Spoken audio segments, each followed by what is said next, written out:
그 변호사 혹시 연봉 지금은 이제 20만 달러라고.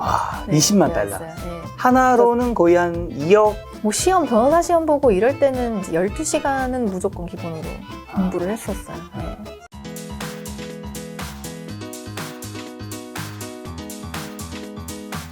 제가 변호사님에 대한 가벼운 소개만 드리면 이제 아이비리그 대학 출신이시죠. 그리고 이제 문과, 이과, 예체능을 모두 패스한 변호사. 요걸 좀 더 구체적으로 풀어드리면 이제 웰즐리대 미술 전공 입학하셨고 매사추세츠 공과대 편입을 하셨죠. 네. 거기가 우리 흔히 알고 있는 MIT. 네, MIT. MIT 졸업한 건가요? 네, 졸업을 MIT에서 했어요. 그 다음에 와튼스쿨 경영대하고 마케팅 석사를 하시고 네. 그 이후에 이제 샌프란시스코대 로스쿨, 미국 캘리포니아 변호사 시험 합격하셔서 이제 미국 5대 로펌이라고 불리는 네. 퍼킨스 코리에서 변호사 활동을 하신. 야, 거의 넘사벽 엄친 딸이라고 하나요?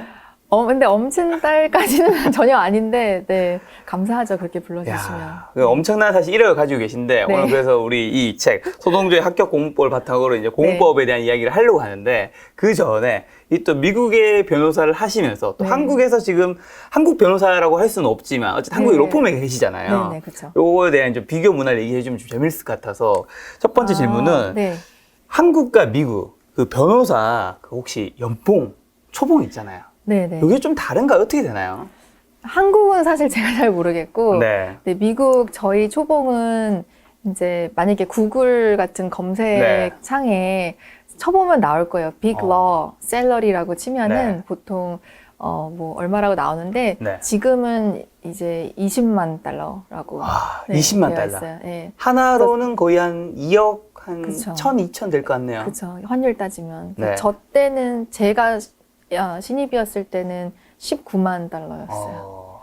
제가 알기로 한국에는 제일 큰 로펌이 이제 김앤장이라고 네. 불리거든요. 거기 초봉이 한 1억에서 1억 5천 사이 정도 된다고 제가 들었어요. 많이 주네요. 많이 주네요.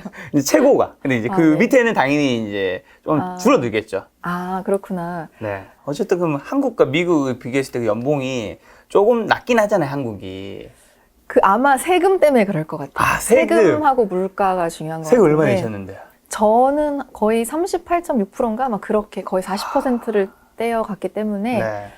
뭐 20만 달러라고 했어도 이제 네. 그 반 정도가 남았다라고 생각하시면 돼요. 20만 달러를 받아도 거의 한 이것저것 다 빼면 12만 달러 정도 내 수준이 남는. 네. 그리고 거기서 또 뭐 몰기지도 내고 네. 또 차값도 내고 뭐 하고 하면 사실 그렇죠. 또 물가도 비싸고 하니까. 네, 샌프란시스코가 이제 네. 집값이나 집세가 가장 비싼 네. 도시 중에 하나잖아요. 원래는 뉴욕이 1위였는데 네. 지금은 또 바뀌었겠지만 코로나 때문에 제가 코로나 전에는 이제 1위가 샌프란시스코였던 적도 있었어요. 그럼 미국에서 변호사 하시고 지금 한국에 와 보셨으니까 네. 미국 변호사, 한국 변호사 좀 뭐가 좀 다르다고 느끼시는지 요거는 좀 알 수 있잖아요. 한국에서 변호사 자격증을 따신 건 아니지만. 한국 분들이 좀 더 예의가 네. 많이 바르신 것 같아요. 무슨 말이에요? 그러니까 클라이언트를 네. 대할 때 조금 더 사려 깊은 면이 있는 것 같아요. 아무래도 한국어라는 자체가 네. 뭐 그런 문화가 있잖아요. 아니에요 했어도 아닌 게 아닐 때가 있잖아요. 그렇죠, 그렇죠. 그러니까 선물 같은 거 줄 때도 뭐 이런 걸 하지만 사실은 이제 결국 받게 될 결국 챙기고 거여도 있고. 네, 그래도 아니에요. 그러면 아니 작은 겁니다. 아닙니다. 네, 아닙니다. 예의가 바르죠. 네, 이렇게 뭔가 이런 되게 어떻게 보면 좀 그게 예술적이라고 예전에 어떤 작가님이 그런 식으로 표현을 하더라고요. 언어의 예술, 주고받는 네네. 예술. 이제 그런 게 한국어는 좀 발달이 돼 있잖아요. 근데 미국은 근데 딱 잘라서 아니면 아니고 막 기면 기기 때문에 좀 그런 면에서 좀 굉장히 다르다. 미국 변호사님들은 클라이언트의 기분을 네. 그렇게까지는 고려하지 않고 그냥 할 말을 막 하는 할 말을 다 스타일인 하는. 것 같고 또 변호사끼리도 이제 뭐 클라이언트가 있는데 변호사 여러 명이서 뭐 프레젠테이션을 하거나 이럴 네. 때도 한국은 뭔가 파트를 잘 나눠서 네. 좀 사이좋게 한 팀으로 좀 할 때가 있는데 제 경험에 의하면 뭐 다 미국 로펌이 그런 건 아니지만 어쩔 때는 좀 내가 더 튀어야겠다 이런 마음에 굉장히 이렇게 나서는 변호사님들이 계셨어요. 미국에서는. 그래서 그런 게 좀 다르다. 그 문화 차이가 네. 실제로 다른 기업에도 좀 적용되는 게 제 아는 친한 친구가 아마존에 다니는데 네. 한국 분이 이제 미국에 취업할 때 부족한 네. 것 중에 하나로 네. 한국 사람 뭔가 어필하는 게 좀 부족하다. 한국 맞아요. 사람이 정말 뛰어나고 한데 좀 겸손하죠. 자기가 무언가를 했을 때 이게 내가 어떻게 이렇게 퍼포먼스 같은 것들 있잖아요. 이런 거 좀 잘 보여줄 필요가 있다. 그쵸. 뭐 1을 알아도 5, 10을 아는 것처럼 말을 맞아요. 해야 되는데 변호사란 직업도 그렇고 네. 여러 상황에서 근데 한국 동양인들이 그래요 대체적으로. 맞아요. 그래서 동양인들이 좀 지나치게 겸손하고 맞아요. 쓸데없이 겸손하다. 근데 저도 상사가 이제 백인 남자분이시 네네. 보통은 다 백인 남자인데 상사들이 저한테 항상 하는 말이 데니엘 너는 네가 가진 거에 반의 반도 사람들에게 어필을 못한다. 그래서 그게 너의 가장 큰 문제다. 이제 그런 얘기를 많이 하셨거든요. 네. 좀 자신감 있게 내가 잘하는 부분은 얘기하고 모르는 부분은 좀 잘 포장을 하고 이런 식으로 해서 자기를 잘 드러내야 되는데 그게 많이 부족하다. 어떻게 보면 한국에서는 그렇더라고요. 그렇게 하면 쟤 왜 저렇게 튀어라고 하겠지만 또 미국에서는 그렇게 뭐 한국처럼 맞아요. 뭐 너 이렇게 열심히 잘했네. 그러니까 아닙니다. 네. 많은 분이 도와주셔서 이러면 이제 오히려 네. 점수를 깎일 수도 있고 문화에 네. 따라 좀 다를 수 있는 것 같네요. 그쵸. 좀 자신 있게 사실 얘기할 필요도 있는 것 같긴 해요. 자, 네. 그럼 미국 변호사는 네. 좀 사회적인 인식이 어때요? 한국에서는 진짜 변호사라고 하면 사자 직업 중에 이제 원탑, 투탑을 달리는 이제 직업이고 네. 뭔가 결혼, 뭐 신랑감으로도 네. 뭐 엄청 뭐 그런 게 그쵸. 있는데 점수가 높죠. 좀 네, 그러면. 미국에서는 어떤가요? 변호사 이미지 좀 깐깐할 것 같고, 네. 말싸움 너무 걸 것 같고, 네. 좀 다툼의 원인이 많이 될 것 같고, 막 이런 아. 이미지가 있어요. 되게, 네. 이제, 뭐 요즘엔 좀 그런 말 좀 덜 쓰긴 하지만, 네. 예전에는 핏불이라고 표현을 핏불? 많이 했거든요. 핏불이 되게 공격성이 강한 강아지라고 예전에는 그런 이미지가 있었어요. 뭐 그게 사실은 아닌데, 네. 아무리 덩치가 크고, 이제, 근육질이다 보니까, 네. 그래서 좀 핏불 같다, 이런 말 많이 하거든요. 네. 그래서 재판하러 가면 진짜 pitbull처럼 막 피 터지게 싸우는 그런 이미지를 상상을 하시니까 네. 좀 그러지 않을까 그런 걸 많이 했던 것 같아요. 아, 근데 전문 분야에 따라 다른 것 같아요, 사실. 그러면 이제 보통 한국에서는 특히 남자 변호사가 되면 이제 여성분들에게 이제 신랑감 1위 뭐 좋죠. 이렇게 좋죠. 많이 되고 이런 게 있는데 네. 이제 변호사님이 여성분이시잖아요. 네. 여성 변호사는 미국에서는 좀 남자분들한테는 싫어해요. 아 진짜 싫어요? 네, 싫어해요. 왜냐면 좀 너무 강할 것 같고 네. 지지 않을 것 같고 타협을 좀 안 할 것 같아서 그런지 네. 좀 변호사라는 직업이라고 하면 약간 겁을 내요. 네, 겁을 내고. 근데 제 이름이 이제 동양인 이름이고 네. 또 수학과 나오고 네. 직업이 변호사고 하잖아요. 네. 그러면 이렇게 이력서만 보면은 너무 싫어할 만한 스타일이죠, 사실. 왜요? 뭐 일단 공대 나온 것도 수학과 나온 것도 네. 애가 특이할 것 같다 그런 이미지가 있잖아요. 굉장히 너드 같을 것 같고 막 학교 다닐 때 안경 쓰고 막 교정기 끼고 막 이런 이미지가 네네. 굉장히 강하고 게다가 동양 이름이니까 네. 동양 사람들이 굉장히 공부를 많이 한다는 이미지가 미국 사람들한테는 있거든요. 그렇죠, 그렇죠. 그래서 굉장히 공부만 엄청나게 열심히 하는데 네. 걔가 또 게다가 변호사야? 그러면은 말까지 안 지고 엄청나게 세겠네 생각해서 좀 싫어하는 경향이 있는 싫어하는 거예요. 경향인 거는 본인한테는 적용되세요, 안 되세요? 근데 만나면 네. 되게 이미지가 다르다 아. 그런 말씀을 많이 하세요. 네. 그래서 뭐 저는 근데 괜찮았던 것 같아요. 네. 자, 변호사님은 이제 와튼 출신이시죠? 네네. 와튼 출신의 이제 또 변호사잖아요. 그럼 누군가 봤을 때는 야 진짜 굉장히 성공한 삶일 것 같다. 또 근데 MIT까지 나오셨으니까 이렇게 네네. 볼 수밖에 없잖아요, 일반인들은. 그럼 실제로는 좀 어떤 삶을 살고 있는 것 같으세요?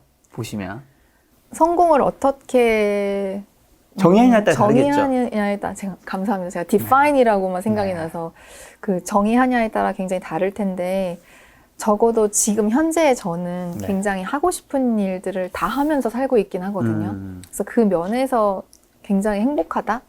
네, 그렇게 생각해요. 근데 금전적으로는 미국에서 대형 로펌 있을 때가 훨씬 좋았어요. 금전적으로는. 그쵸. 되게 안정적인 샐러리가 나왔기 때문에 그때가 더 금전적으로는 행복했지만 그냥 정신적으로는 지금 일단 제가 그 생각했거든요. 더 늙기 전에 네네. 좀 웬만하면 하고 싶었던 거 다 그냥 모든 거 해버리고 싶다 이런 네. 생각을 많이 해서 지금이 그 시기인 것 같아요.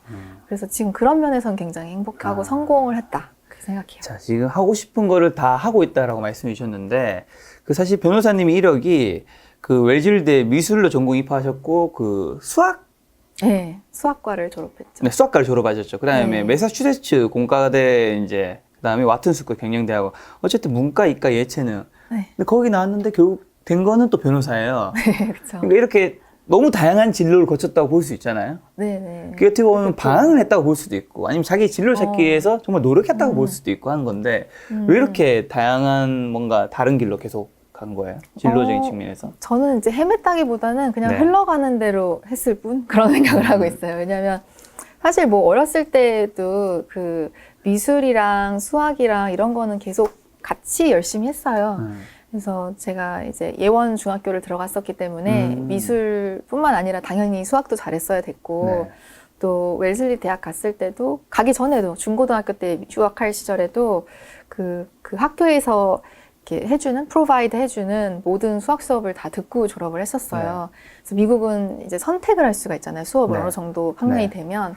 그래서 수학을 막 2-3개씩 선택을 할 수가 있어요. 1년에. 네. 그러면 좀 더 어려운 수학을 듣고 졸업할 수가 있거든요. 그래서 그런 식으로 중고등학교도 졸업했었고 대학 갔을 때도 그래서 이제 제가 생각한 게 이제 MIT랑 웨슬리랑 자매 학교니까 그 MIT에서는 그렇게 유명하다는 그치 공대 수업을 한번 들어보고 또 미술은 웨슬리에서 들으면 너무 완벽한 하모니겠다. 왜냐면 내가 워낙 수학이나 이런 걸 예전부터 해왔으니까. 네네. 그래서 이제 그렇게 하게 된 거예요. 네. 그래서 미술은 다 여기서 듣고 수학이나 과학은 다 MIT에서 듣기 MIT 에서. 시작했는데 듣다 보니까 거기서 너무 그냥 잘했어요. 네네. 그래서 막 1등도 하고 막 계속 하니까 어. 네, 그래서 저는 이제 교수님들이 어떤 학생이길래 계속 1등을 하는 건가 뭐 이렇게 해서 찾아보니까 네. 제가 이제 웰슬리 학생이었던 거예요. 미술 학생. 네. 그래서 그걸 이제 굉장히 신기하게 보시고 나중에 제가 편입 과정에 됐을 때 이제 그 추천서도 다 써주시고 그렇게 도움을 받았던 거죠. 그래서 사실 저한테는 네. 막 그렇게까지 그러니까 미술만 주구장창 하다가 수학으로 갑자기 하루아침에 바꾼 건 아니고 네. 평생 수학이나 미술을 계속 하고 있었는데 네. 이제 전공이 바뀐 거죠, 사실. 네, 그래서 근데- 그렇게까지 큰 변화는 제가 못 느꼈어요. 제가 13살 때 네. 어린 나이에 그 미국 홀로 그쵸. 유학 갔다고 중학교 1학년 때. 네, 들었는데 적응하기 쉽지 않잖아요, 사실. 혼자 가신 거예요? 아이? 남동생이랑 같이 갔는데 학교가 달라서 떨어져 있었어요. 네, 혼자 갔죠, 혼자. 기숙사에 살았어요. 영어는 잘 하셨던 거고? 사실 전 잘한다고 생각하고 살았거든요. 네. 왜냐면 뭐 과외도 했었고 네. 중학교 과정에도 뭐 우리 한국 중학교 영어 굉장히 어렵잖아요. 그렇죠. 그래서 잘했는데 시험도 잘 보고 했었는데 막상 미국에 가니까 그냥 못 알아듣겠더라고요. 그 발음이 달라서 그런지 그렇죠. 못 알아듣겠고 제가 말해도 다들 못 알아듣고 네. 그러니까 점점 벙어리도 되고 자신감도 떨어지고 그래서 많이 힘들었죠 그때는. 그때 어떻게 네. 적응을? 되게 어린 나이, 되게 사춘기 나이잖아요, 사실. 네, 사춘기죠. 그때 그냥 약간 저희 엄마가 잘 해주셨던 부분은 네. 제가 중학교 1학년 유학 가기 전까지 네. 저를 공부를 정말 빡세게 시켰어요. 사교육도 많이 시키시고 음. 학원도 많이 보내고 그래서 이제 학교에서 어쨌거나 네. 1, 2등을 막 하고 공부를 잘하는 학생이었기 때문에 네. 저한테 내면에 그런 아이덴티티가 있었어요. 나는 이런 학생이다. 공부 잘하는 학생이다. 그러니까 미국 가서도 그 아이덴티티를 지키고 싶다는 그런 열망 같은 게 있었던 것 같아요. 네. 그래서 그걸 동기부여로 사용을 해서 네. 좀 사전 같은 것도 예전엔 종이 사전 썼거든요. 네. 저희 시절에는. 그래서 종이 사전 막 외우고 한 장씩 한 장씩 외우고 매일매일 자기 전에 뭐 예습 복습 정말 열심히 했어요. 네. 그래서 수업 듣기 전에 무조건 다 공부해 가고 수업 끝나고도 또 다시 네. 다 공부하고 네. 그러니까 공부를 정말 피 터지게 했죠. 근데 어느 순간 그랬더니 들리고 한 3-4개월 지나니까 어느 정도부터는 들리기 시작하더라고요. 네. 상대방이 무슨 말 하는지 대답은 네. 못해도 들려요. 네. 그러다가 이제 6개월 지나고 나서 1년 사이에 말문이 트이더라고요. 근데 우리가 흔히 MIT, 뭐 와튼을 그 노력해서 갔다고도 생각하지만 이게 과연 우리가 뭔가 똑똑하지 않으면 과연 갈 수 있는 곳인가라고 네. 할 정도로 그게 세계의 명문대학이잖아요. 네네, 그렇죠. 뭔가 그 출발선부터 뭔가 좀 다를 것 같다는 생각도 들고 굉장히 지금 외모에서도 네. 느껴지는 이 기티. 기티는 하나도 기티. 없는데. 이 약간 네. 평민가 기적 아유, 같은 무슨 느낌 너무 멋있으신데요. 아유. 있는데 네. 어쨌든 진짜 노력파가 맞는지 그리고 실제 IQ나 이런 것들은 어떠셨어요? IQ는 제가 사실 잘 모르겠어요. 네. 근데 감히 말씀드리지만 그렇게 높진 네. 않을 것 같아요.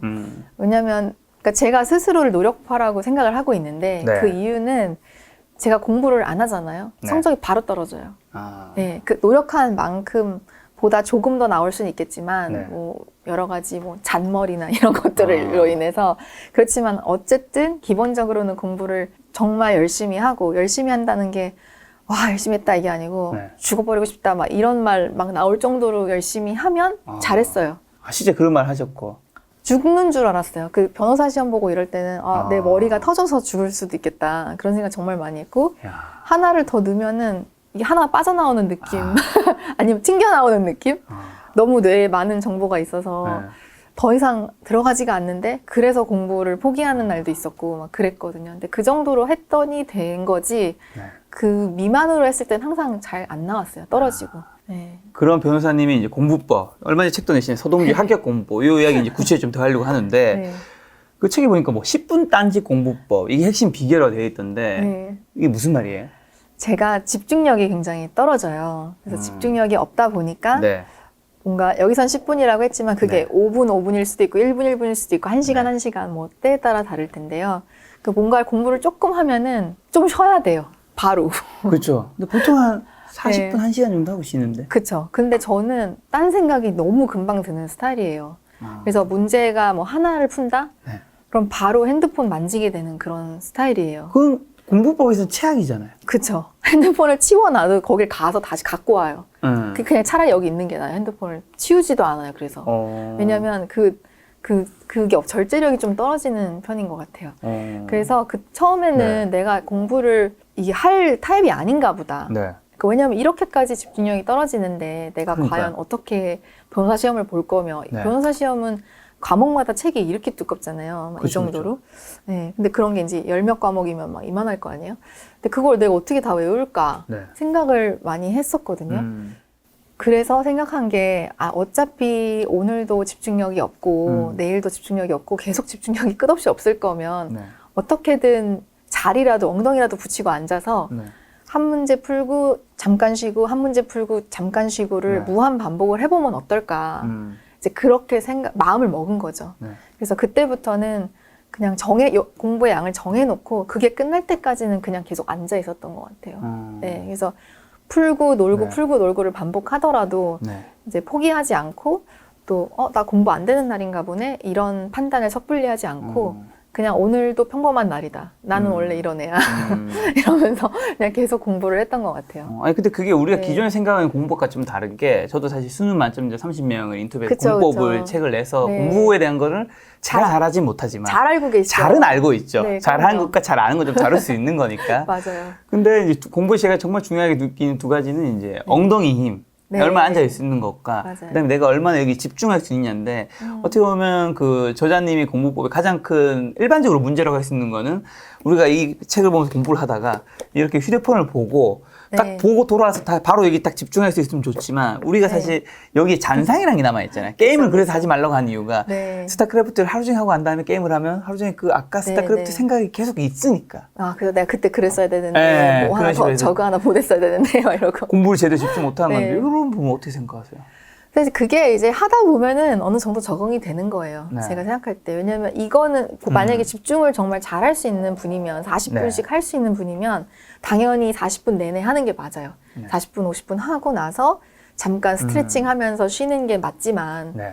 이제 저 같은 사람들은 그게 안 돼요. 40분 앉아 있으려고 하면 그냥 같은 글을 계속 읽어요. 10번씩, 네. 20번씩. 그러니까 도움이 좀 안 되는 것 같아요. 저한테는. 그래서 어쩔 수 없이 이렇게 좀 비효율적인 면이 당연히 있지만 그래도 이렇게라도 해보는 거죠. 네, 그래서 이게 효율적이란 말은 절대 아니고 비효율적이지만 그래도 이 정도의 집중력을 가지고 있어도 충분히 우리는 할 수 있다. 이제 그게 어떻게 보면 책의 메시지예요. 이게 모든 일을 하는 데 있어서 중요한 게 네. 사실 양과 질이잖아요. 그럼 질의 퀄리티는 떨어질 수 있다는 걸 이제 인정하시는 거면 그럼 그만큼 양을 많이 쏟긴 하는 건가요? 양은 진짜 엄청나게 쏟아야죠. 그러니까 최대한 많이. 네. 그러니까 사실 절대적인 공부의 양을 확보하는 게 굉장히 중요하다고 하잖아요. 그렇죠, 그렇죠. 네, 그러니까 그거를 채우기 위해서 이런 식으로라도 하는데 저 같은 경우는 네. 이제 다른 사람이 뭐 한두 시간에 할 것도 저한테는 6시간 걸릴 수도 있는 거예요. 그렇죠, 그렇죠. 네, 그렇지만 그래도 계속 꾸준히 한다는 거. 왜냐하면 저랑 비슷한 성격을 가진 사람들의 가장 큰 특징이 이제 하다가 안 되면은 그냥 그날 날려버리는 맞아, 거거든요. 맞아, 맞아, 사실 근데 그렇게 날리다 보면 네. 그게 하루, 이틀, 3일, 한 달, 1년 이렇게 진짜 시간이란 게 빨리 지나가기 때문에 네.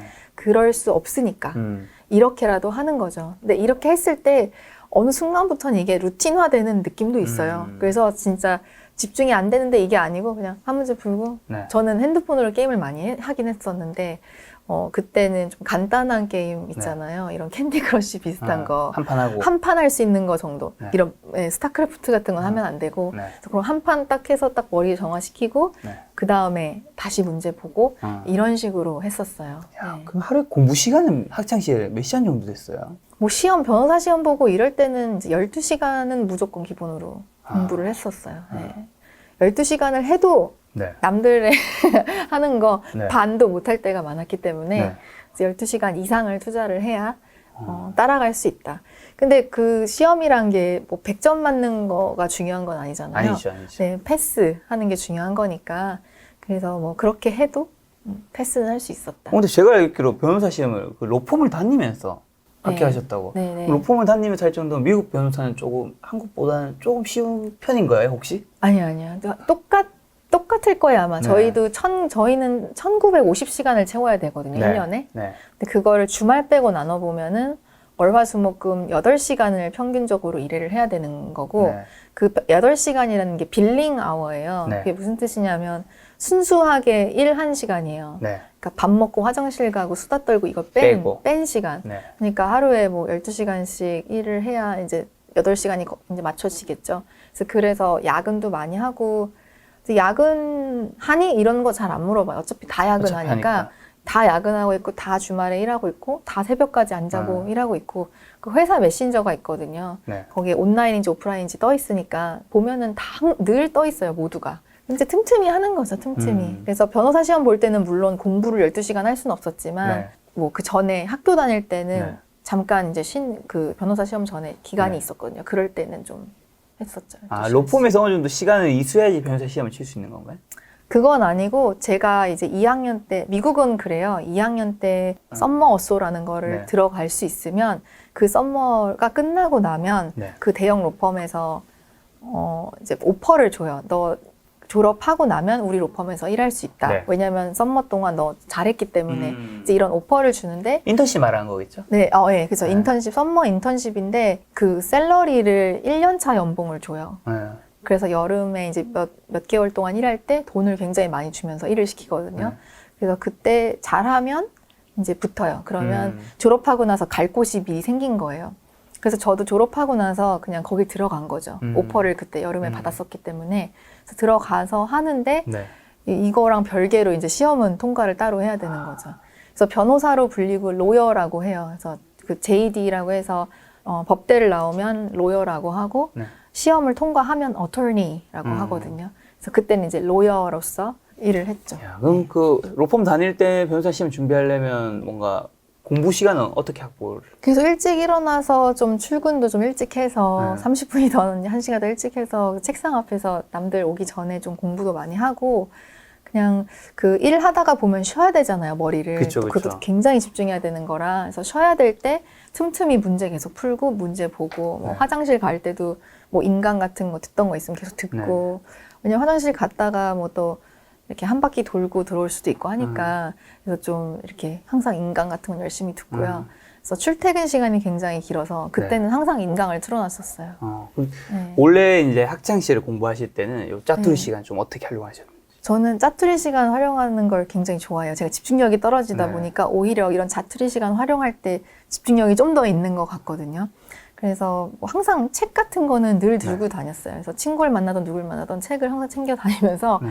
뭐 친구가 늦는다고 하면 그 시간 동안에 네. 얘 왜 안 와? 막 이런 생각 하지 않고 잘 됐다. 나 이거 조금 몇 줄 봐야겠다 하면서 네. 공부하고 뭐 하다못해 신호등 건널 때 이럴 때도 핸드폰으로 휴대폰으로 네. 좀 뭐 문제 같은 거 한 번 더 보고 네. 뭐 읽을 거 있으면 읽고 그래서 계속 어딜 가나 계속 책 보고 네. 공부하고 문제 풀고 이걸 열심히 했던 것 같아요. 집에도 뭐 포스트잇 굉장히 많이 붙이셨다면서요? 아, 예. 포스트잇을 이제 공부할 때 그런 게 있어요. 이렇게 내가 시선을 많이 주는 곳에 네. 좀 내가 공부할 거리를 붙여두면 네. 별 생각 없이 좀 외울 수 있는 것. 네. 그래서 뭐 평소 벽이나 책상에도 많이 붙여놓지만 화장실에도 굉장히 네. 많이 붙여놓고 그냥 앉아 있는데 앞쪽 벽에 이렇게 붙어 있으면 자연스럽게 보게 되잖아요. 그렇죠. 그럼 나중에 시험 볼 때 그런 문제가 나오면 네. 진짜 그 화장실에 앉아 있는 그 상상이 아. 되면서 아 맞다 여기에 붙어 있던 이 포스트잇에 붙어 있던 네. 그 문제구나 이러면서 딱 풀 수 있게 되는 네. 그런 게 있더라고요. 좀 이미지로 굉장히 잔상으로 남더라고요. 이렇게 모든 곳에서 공부를 하려고 하는 분 집중력이 굉장히 떨어진다는 사실이 좀 아이러니하긴 한데요. 떨어지니까 할 수 있는 거예요. 근데 또 뭐 사실 네. 그 저자님은 뭐 공부 장소가 좀 침대에 누워서도 굉장히 많이 하신다고. 사실 이거는 네. 공법에서도 가장 하지 말아야 될 행동 중 하나인데 침대에 맞아요. 누워서 하다 보면 뭐 맞아요. 자게 되고 한데. 제가 허리가 좀 안 좋아요. 그 아. 아래 여기 네. 아래 로어백이 되게 안 좋은데 네. 그래서 좀 오래 앉아 있으면 허리가 네. 너무 아파서 계속 이렇게 바꾸고 해야 돼요. 네네. 그러다 보니까 좀 엎드려서 하면은 훨씬 그나마 좀 오래 공부가 지속이 되더라고요. 네. 아픔이 덜하니까. 네네. 그래서 이제 엎드려서 하기 시작했는데 그게 초등학교 때부터 그랬어요. 아, 초등학교 때부터 그냥 꾸준히 네. 계속 엎드려서 이제 공부를 하기 시작했는데 그게 처음에는 뭐 졸리고 당연히 집중도도 좀 네. 떨어지고 하다가 어느 순간 되니까 그냥 그게 저의 일부가 됐더라고요, 공부에. 그래서 그때 깨달은 게 사실 뭐 엎드리면 당연히 졸리고 뭐 그쵸, 침대에서 그쵸. 하면 당연히 졸리고 그쵸. 집에서 하면 집중 안 되고 이런 좀 무의미한 네. 뭐라 그러죠? 그런 규칙들을 괜히 만들어 놨었구나, 나 스스로. 사실 다 깰 수 있는 규칙들이잖아요. 네네. 집에서도 충분히 공부 열심히 네. 할 수 있고, 침대에서도 할 수 있고, 뭐, 네. 다 하는 건데, 뭐, 네. 누워서도 할 수 있고. 그래서 그런 걸 많이 느꼈죠, 그때. 네.